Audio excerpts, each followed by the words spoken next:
welcome to Show Us Your Cave. This is Paul Stewart. It is the second month of 2022, and yes, pointing to the screen is still a thing for me. Welcome, everybody. Today is going to be a lot of fun. We're going to go on a little tour. We're going to the Chelsea neighborhood of Manhattan. We have Zukye Ardella going to be giving us a tour. She's coming on here right now. Here we are. Hey there. What's going on? How are you? Great. First off, I want to say that was an amazing intro. I didn't. We worked up to it. We got this idea, and then it was an extra long intro, and Eric was just about to bring the camera back to me. We're like, no, one more time. Here we go. Yeah, I love it. I love it. So awesome. Tell us about the studio. How long have you guys been in operation? Okay, so first off, bear with me because it's my first time ever live. So Okay. I'm on a good position for the. I can't. Oh, I can't. Can I do? No, that looks sideways, right? Probably not. Yeah. Okay. Give me 1 second. I'll get it together. All right. So the studio was actually created in 2012. It's S5 Studio, and it was created by my close friend and business partner, Sonny Carson. Right. It actually started off as a home studio, and just, a small clientele. It started off in his bedroom. And then, he expanded, went to another floor. It was in a dual purpose building. So it was like a loft. It was very nice, but it wasn't like a fully commercial building. And he had a formal room at that point. And then that's when we actually met. And I was still learning. I was just a producer at the time, and I was still learning how to engineer. And he became like a mentor. And I helped, with the expansion later on, because we ended up getting 2 rooms. And then now we're in Manhattan with 3 rooms. And that's when we were able to partner up and have this amazing place. It is so cool. We can't wait to take a look around and give us a show. But you guys have a lot of Genelec in there. Yes, like lots of Genelec. We love Genelec in here. Out of all the monitors that I've had in the past, I feel like these monitors are the most true to sound, and I have a lot of flexibility with them because, as some of you guys might know in the audience, a lot of Genelecs, there's a whole line of Genelecs that come with the SAM system. So even if your room is treated very well, like a lot of rooms are not perfect. So the SAM system definitely helps with that a lot. Yeah, because there's always a challenge. Every room has its challenges, regardless of how well they're designed, because you have to accommodate for other things, visual displays, other people in the room, sight lines, all kinds of things. Exactly. Yeah. Exactly. But you got your video stabilized now. Yeah. But I think we're just going to have to go with this for now. Okay. That's what's working. Yeah. So the new studio location has been a few years? So believe it or not, we just moved here in May. So we were in May. Wow. On the borderline of Williamsburg and Bed-Stuy. And we were able to get this amazing place not even a year ago. So we've done a lot of work in here, still doing work in here as far as like aesthetics and renovations. And we've been working every day, making sure ready for the clients and ready to book. And easy to use for not just, the engineers that are house engineers here, but, outside engineers. Yeah. So you've got three rooms. Yep. And so it's able to accommodate for mixing, for artist recording. So all of the rooms are capable for recording, mixing, and we also have mastering equipment in all 3 rooms. We don't have a formal mastering suite. Mm-hmm. We have equipment for mastering in every room. The cool thing about our studio, I guess I kind of wanted to say this part while I was showing you guys. Please. I can tell you, do you guys want to look around now, or you want to keep the conversation going? Well, I'll leave that to you because we're gonna do the tour. So if you want to say something before we do that, then now's the time. Okay. So yeah, the cool thing about this studio, and like I've worked at a lot of the studios in the city, but we were able to make it so it's very engineer producer friendly. So you have the option to use the studio computer and have access to all the equipment that you're going to see shortly. And you can also bring your laptop, and we can drop a couple drivers on your laptop, and there's one Thunderbolt 3 cable you connect, and you have access to all of the equipment in the studio with just that cable. So you know, sometimes you'll go to studios as a freelance and you'll see that the studio doesn't have the plugins that you're used to using, or it's just like a difficult, like a slightly difficult learning curve of how to set up in the studio. We kind of got rid of that by giving people the option to record, mix, and master on their laptop. That's slick. So there's no downtime. It's just like you come in, you get right to work. Yeah, pretty much. Plug and play. Yeah. So, all right. Well, if you want to give us a tour, we'd love to see it. I see a lot of people coming on, and I think they're all itching to see these rooms. So, where would you like to start? I guess we'll start here, where I am now. I have a friend of mine here that's gonna switch around the camera so I can have a Okay. like you did. All right, cool. All righty. So right now we're in the Crimson Room. This is our largest room / A room.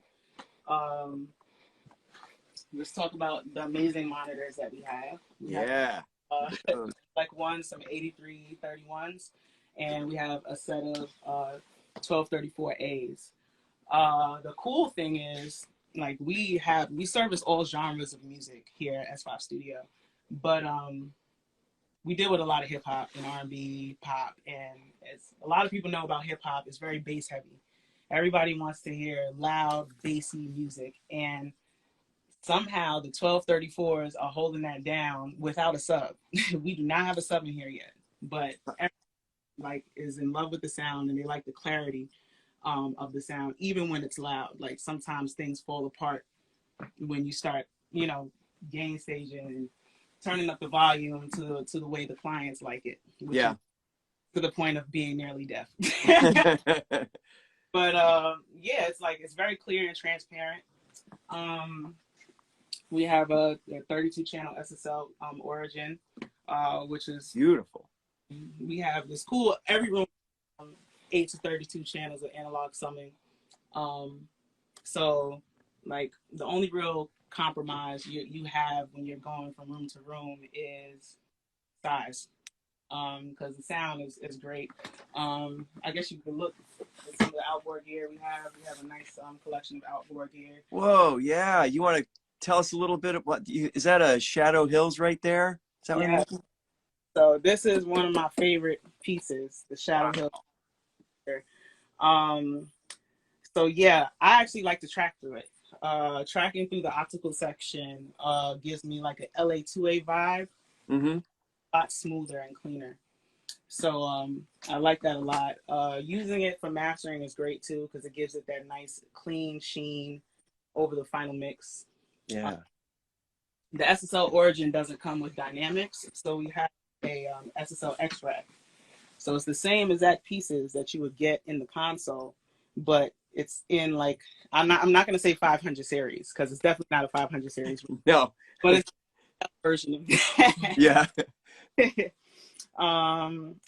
Let's see what other cool stuff. So these are Heritage Audio 2264s. They're actually, I feel like people sleep on these a lot, because these are probably the best sound, minus the Shadow Hills tracking through. This is probably one of the best compressors to track through. And it's modeled after Neve. It gives a very similar sound. And then we have the Manley Varamute here. Yeah. Not the mastering version, so it's not stepped. It can be used for mastering, but it's just nerve-wracking trying to recall. But also a great compressor. You can use it on a vocal bus. The last mix I did, it was actually for an artist named Malibu Mitch, her new single that's coming out. I used it on her vocal bus, and it sounded amazing. Mm. Um, Another really, really cool thing about this room is we have a flock patch. Do you know anything about the flock patch? No, explain, please. Oh, the flock patch is the future of patch bays. So we do have regular, TT patch bays in here, but we also have a flock patch for all the devices in the island. So what you do is, I'm going to show you guys real quick. There's a program that you open, the flock app, and you can literally patch in different chains with the click of a button. Ah, So instead of, going through a million TT cables, now this is 1073 Shadow Hills back into the DAW. Just from a click of the button. And then I have the mic pre, the SSL mic pre going directly into the Heritage Audio 2264 back into the DAW. So I can do that and I can actually check what chain I want for the artist fast enough where they won't even really notice that I'm switching chains. Like, that is cool, man. alrighty. I think that's everything for this one. But it's impressive that you said, using those main monitors without a subwoofer. It's a testament also to the room design for that to work well. Definitely. So yeah, when we came in here, this room and the room I'm going to show you guys in a few, next, was already built out. And then we had to build out a third room. So this actual space was a studio for, I believe it was Scissor Sisters. I don't know if you're familiar with that group. Yeah. Yeah, so they had it I feel like it was 20 years ago or something. So I believe that's who did the original build out for this place.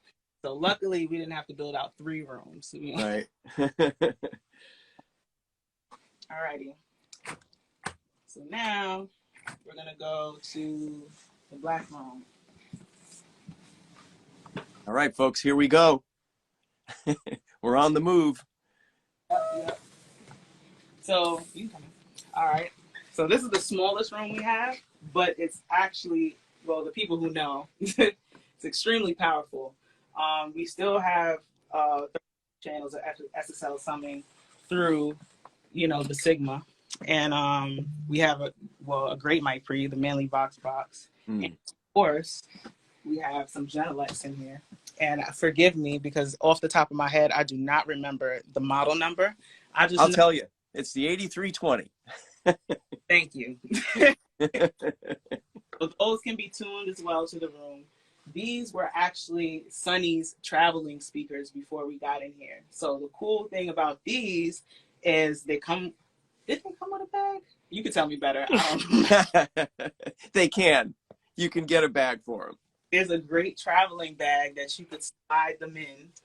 And it looks kind of like a large lunchbox. You can just throw it over your shoulder, come in, set up. If you're like a freelance engineer that travels to different places, hotels, wherever you want to record, you can set them up.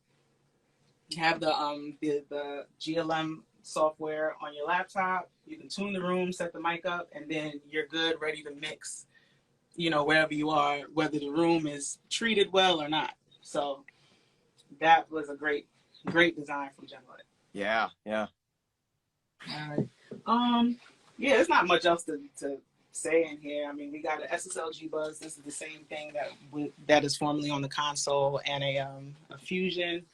We have a Rosetta doing our A to D conversion. And we have a Red 4 Pre as the interface in here. I didn't mention the interface in the other room. It's Goliath HD. Okay, so now we're gonna go. I'm actually gonna show you the booth. Okay, cool.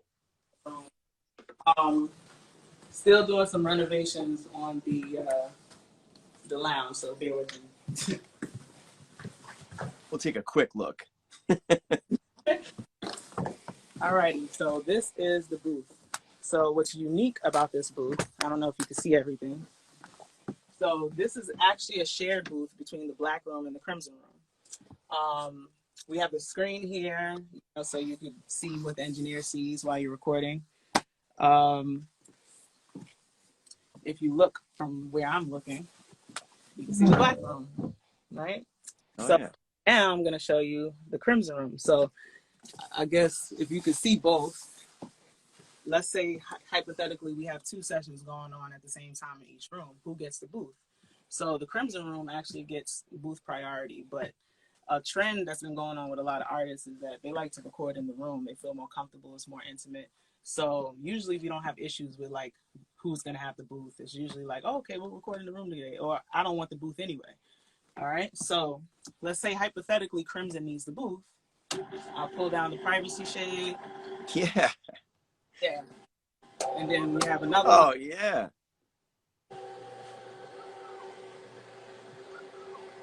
Just like that.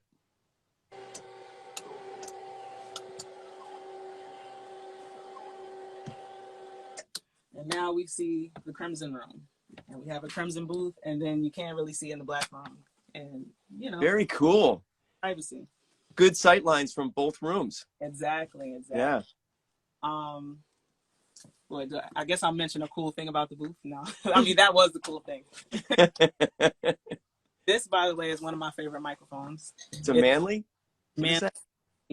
I wholeheartedly believe, and I've been told by, I'm not going to name drop, but somebody who's been engineering for a very, very long time, that this is the closest thing that he's ever heard to a C800. And we don't have that in our mic locker yet. It's coming very soon. But I actually recorded a song. I think I did the first verse. It was an R&B song. First verse with the C800, and then the second verse with this mic, and I couldn't hear the difference, and neither could anybody else in the room. I almost forgot that I recorded it with a C800 until I looked in my notes. So great investment. Very cool.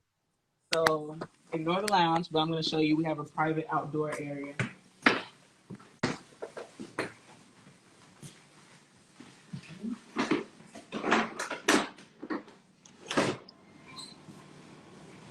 So it goes all the way down. It's cold and rainy in New York, so it doesn't look pretty right now.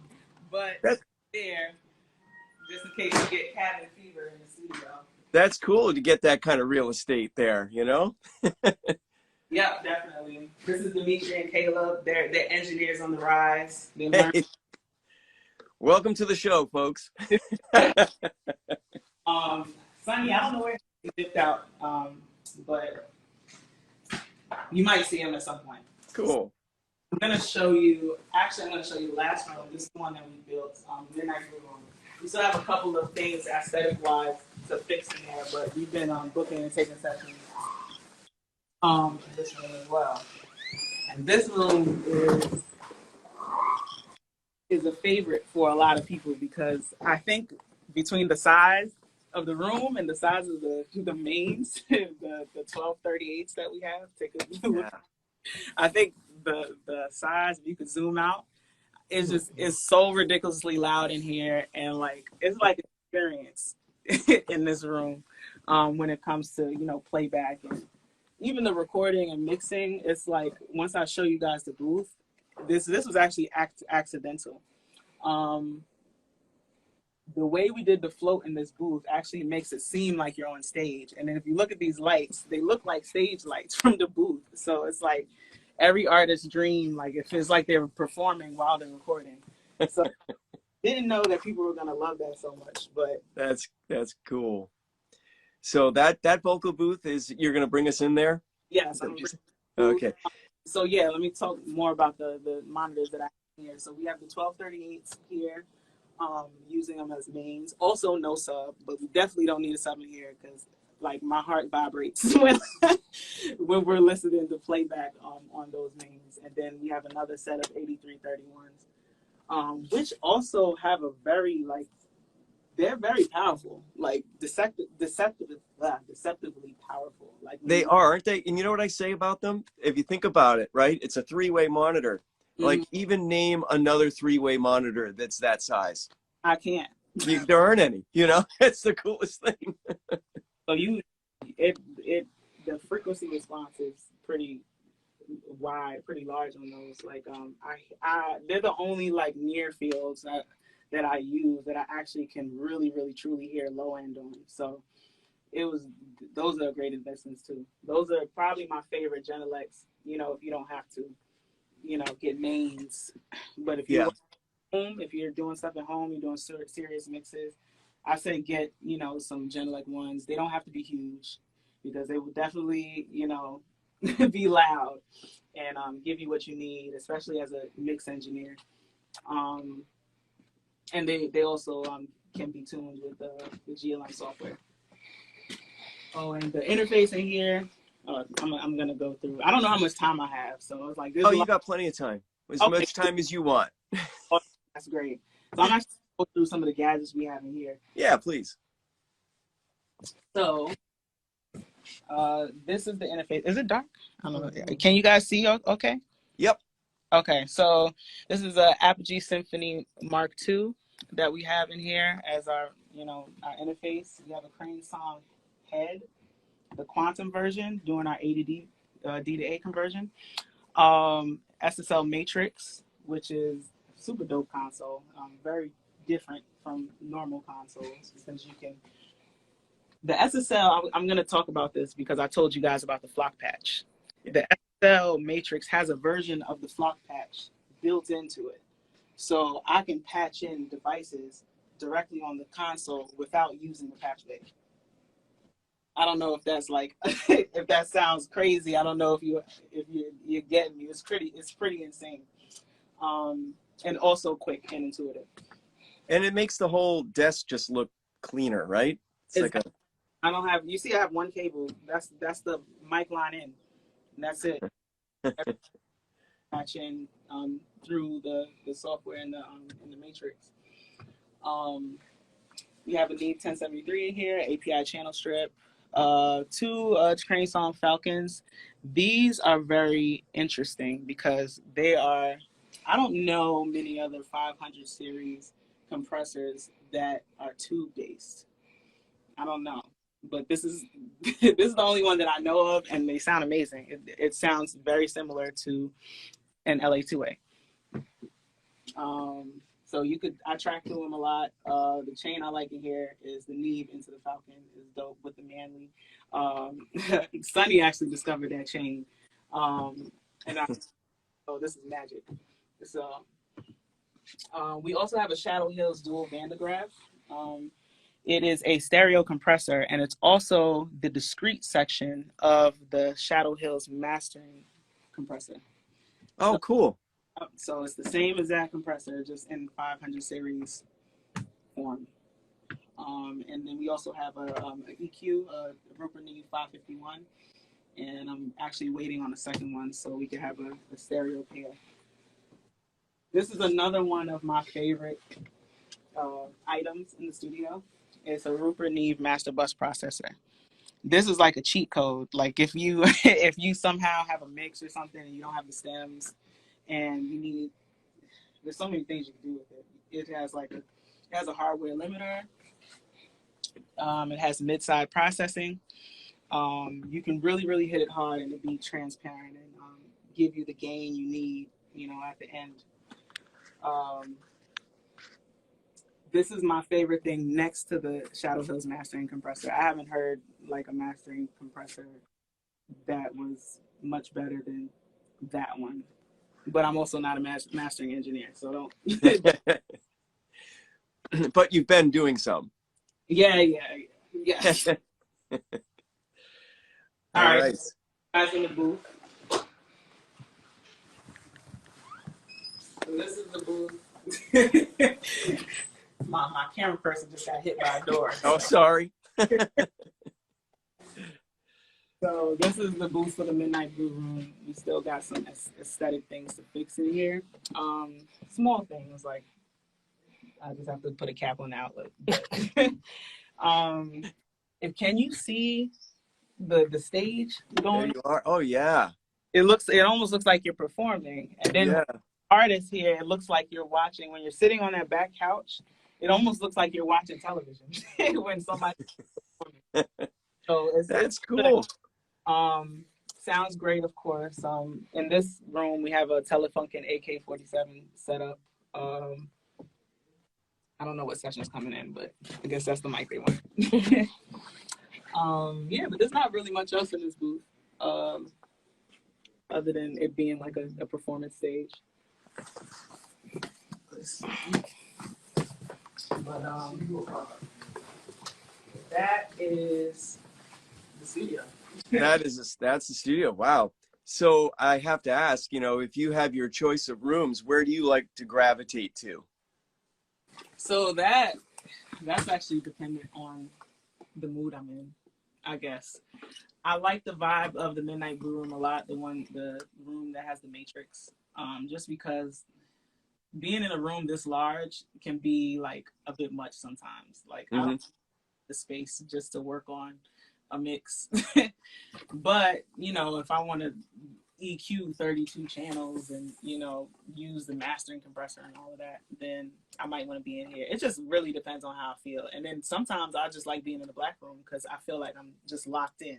Yeah. Hey, we got a question that I thought would be a good one to ask here. Because there was one thing we haven't seen yet, reverbs. Where do those come from?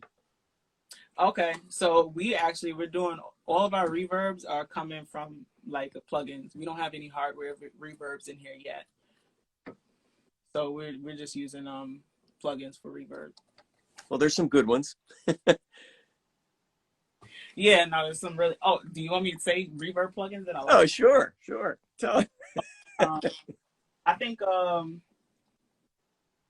the EMT 140 sounds really good by UAD. Yep. Really good. There's a specific preset that I always play with on the effects rack in Sound Toys. I like that.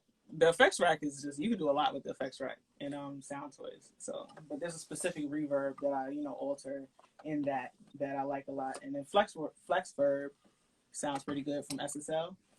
And I think this is actually a Pro Tools plugin, Space. If you get the right setting on Space, it sounds pretty good. So yeah, that's it. All right.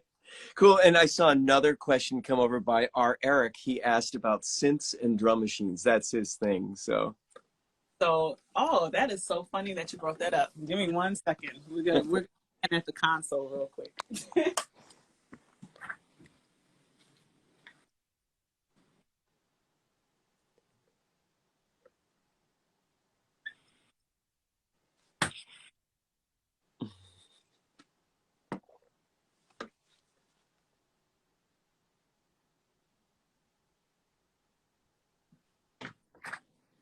Wait, don't look at me yet. Don't look at me yet. I'm bringing all the toys real quick.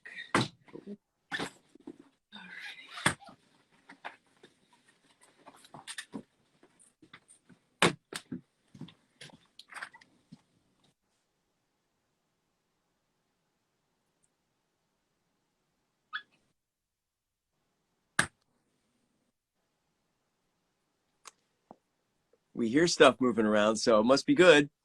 One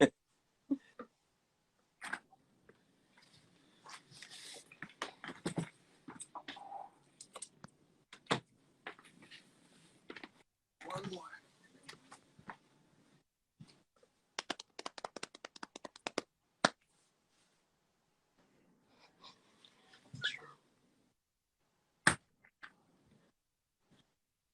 All right, you can turn the camera. All right, so Hey. this is we're MPC heads in here. So we got an MPC Live here, MPC Live 2, and then this was actually a gift given to me by DJ K Slay. It's a MPC 2000. So this I haven't really gotten to really crack into yet because we've just been so busy with the studio, and I did get this after we moved in here. So, but we have a collection of these. I know this doesn't really count as a drum machine that I'm about to open, but if you're Ableton user, this is pretty nice to have too. I like to touch things when producing. Like I don't like to do things in the laptop, all day. Like I like to feel the buttons, and I can't take out the synths right now because it's just a lot. They're very heavy. But in the Midnight Blue Room, I don't know if you guys seen, but we have a Roland Integra in the rack. So for those who don't know about the Integra, that's basically all the sounds in all the Roland devices in one 2-rack sound device. So we have that. I have a Roland Phantom X6 that's in the mic locker. We have the Dave Smith Mofo. We have one of those. I'm trying to think. A Novation Supernova, I believe it is. Yeah, it's a Supernova. And I feel like I forgot something, but that's what I can think of off the top of my head. No, that's cool. I got to say, I'm really impressed with this place. Just the ease of operation, the way you guys have set it up. All your analog ins and assignments are easy to get to. Yeah, definitely. So yeah, I mean, that was the whole mindset. Like we have a plethora of clients that come through here. So it's not all major label people. We actually like to have the balance of like indie artists or people who just started versus, you know, people who've been in the industry for years, et cetera, et cetera. So the way we built the studio, the studio got to where it is from indie clients. So moving to a larger, more commercial, nicer space, we didn't want to get rid of them and compromise and be like, all right, we're only working with labels now, you know? So we want to make it easy for everyone. The indie people, the labels, you know, the people who don't know much, the people who know a lot. Like we wanted to make it like this studio is supposed to feel like home for a little bit of everybody. Like nobody's not good enough to be here. Yeah, that's cool because that's what you're doing is you're helping grow artists that, you know, you got to start somewhere. Exactly. As an artist. Honestly, some of the most talented people I've worked with were indie artists. And I would never want to like miss that because I'm like, oh, I'm only working with labels now, you know? Yeah. Yeah. Well, this has been the coolest tour I think we've ever done on this show. I have to tell you that honestly, this was really great. That's great. That's awesome. Yeah. And you know, appreciate you giving us this time and showing us around and also being a part of the Genelec family. Love that. Definitely. I was saying to Eric, you know, the next time that we have a show in New York, we have to come see you guys and you know. You should definitely do that. Our doors are open. So just let me know. We love that. And here comes Eric. Might as well, since you haven't met him yet. Met Eric. I know. There he is. Hey, I have the MPC 2000 as well. How do you like it? Because I haven't really gotten to use it yet. Yeah, I'm still learning it myself. It's a little tricky. Do you use any other MPC products? Just that. Wow. Yeah. Look, once you learn the drums, you'll never find drums that sound that good on anything else. So Punchy. Definitely. Yeah. But well, Zoo, again, thank you so much, and look forward to meeting you in person at some point, and carry on the good work. Definitely, and I definitely want everybody, whoever's in the room, to follow the studio Instagram, which we're still revamping. You'll actually see the old studio on there a little more than the new one, but the last couple pictures are like the new studio. I just want everyone to, see the studio site and see like the progress. Yes, and what's the Instagram for the studio? It is. I could type it in, but it's S5 Studio NY. S5NY. There you go, folks. Yep. All righty. All right. Thanks. Well, thank you again. I appreciate it. You got it. You take care. All righty. See ya.